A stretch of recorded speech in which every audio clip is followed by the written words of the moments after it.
Rendahnya kualitas pendidikan di Indonesia dibandingkan dengan negara lain di dunia, diakui Kepala Dinas Pendidikan Pemuda dan Olahraga Kabupaten Bandung, Ketut Widi Astika.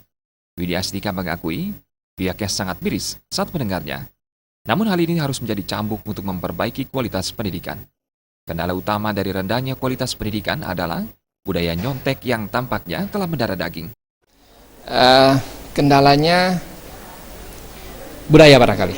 Itu yang sebut tadi. Salah satu faktor penyebab pendidikan rendah kan katanya budaya nyontek. Ya, kita sering nih kalau ujian nasional mana-mana sudah mulai ribut, ada begini begitu kan itu ya.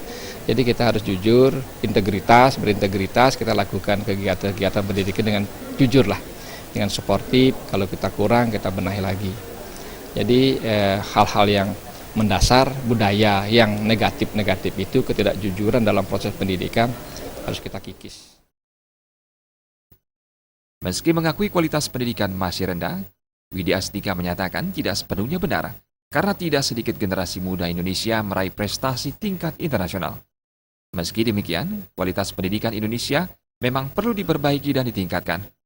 Upaya perbaikan kualitas pendidikan menjadi tanggung jawab bersama, bukan hanya para pendidik. Purnama dan Adi Setiawan, Bali TV.